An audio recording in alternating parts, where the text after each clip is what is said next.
Assalamualaikum warahmatullahi wabarakatuh. Halo teman-teman, perkenalkan nama saya Maulida Alifah dari PTIA 2020 Universitas Negeri Malang, NIM 20053362862. Di sini saya akan mempresentasikan hasil kerja saya mata kuliah Cloud Computing, yaitu resume artikel mengenai judul Spatial Urban Design pada area sempadan sungai, yaitu penerapan GIS dalam urban design. Langsung saja, apa sih konsep spatial urban design? Konsep spatial urban design merupakan penggabungan antara analisis spasial menggunakan metode Geographical Information System atau GIS dengan perencanaan tapak site planning. Subjek penelitian ini adalah ruang terbuka hijau atau RTH sempadan sungai pada skala kota sebagai upaya pengamanan dan perlindungan terhadap kerusakan yang disebabkan oleh aktivitas masyarakat. Maka, sungai dan kawasan tepiannya ditetapkan menjadi kawasan lindung dan konservasi oleh pemerintah Kota Malang.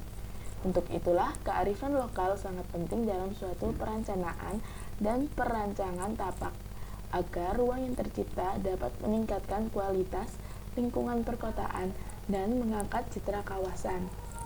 Penelitian ini mencakup analisis spasial RTH pada tepian Sungai Berantas di Kota Malang dengan GIS yang dilanjutkan dengan analisis tapak serta penggunaan media 3D modeling pada perancangan tapak. Kemudian, alasan-alasan penerapan spatial urban design. Yang pertama yaitu perubahan penggunaan lahan perkotaan yang ada mengalami degradasi kualitas hidup. Kemudian yang kedua, pembangunan fisik yang menutupi hampir seluruh permukaan tanah di mana dampak yang terjadi mempengaruhi kondisi sosial perkotaan. Dan yang ketiga, sungai merupakan area yang sangat rentan terhadap aktivitas manusia berkenaan dengan pemanfaatan lahan yang tidak sesuai dengan daya dukung dan peruntukannya. Kemudian, penerapan GIS pada konsep spatial.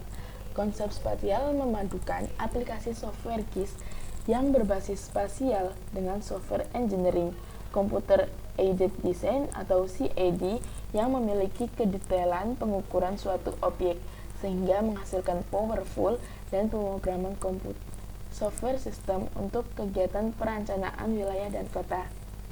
Pengolahan dan pemrograman komputer, di mana tahapan ini mencakup dua kegiatan yang bersamaan, berupa kegiatan spatial analisis di GIS dan melakukan rancangan kawasan di software engineering berupa CAD. Finalisasi kegiatan ini adalah melakukan gabungan kedua hasil pengolahan data dengan menggunakan plugin pada GIS dengan penampilan akhir berupa visualisasi rancangan kawasan dalam bentuk 3D yang telah bersifat spasial dan berskala. Kemudian, hasil akhir.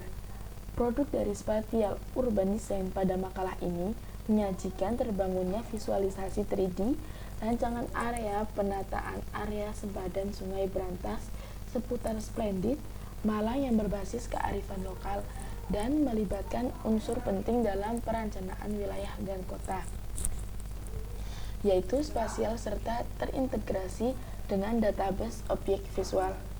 Tampilan data ini berupa layer-layer data yang dapat ditampilkan secara bersamaan dalam satu penampilan monitor. Konsep spatial urban design ini menyuguhkan banyak analisis dalam ranah perencanaan wilayah dan kota pada suatu kawasan dan areasi genangan. Berikut adalah gambar dari hasil akhir dari teknisi pelaksanaan konsep spatial urban design di GIS. Jadi terdapat visualisasi 3D-nya yang mana bersifat spatial seperti itu. Kemudian kesimpulannya, pada PPT kali ini presentasi saya, konsep spatial urban design yang diperkenalkan penulis pada kesempatan ini secara garis besar adalah memadukan ilmu spatial analisis dengan urban design dalam satu kesatuan sistem komputer dengan berdasarkan kearifan lokal suatu kawasan atau area untuk menjabatani kinerja urban planner dan urban designer, sehingga menciptakan integrasi dan sinergitasi penyelesaian suatu kasus dalam ranah perencanaan dan perancangan wilayah dan kota. Penelitian ini merupakan salah satu upaya untuk merumuskan konsep dan gagasan pemanfaatan area sempadan sungai di perkotaan untuk menghasilkan perancangan kawasan yang adaptif dan tanggap terhadap berbagai aktivitas, fungsi, dan pengguna, sehingga dapat mencapai pemanfaatan ruang secara optimal dan berdaya guna bagi masyarakat kota secara keseluruhan. Terima kasih, itu saja presentasi dari saya. Kurang lebihnya mohon maaf. Wassalamualaikum warahmatullahi wabarakatuh.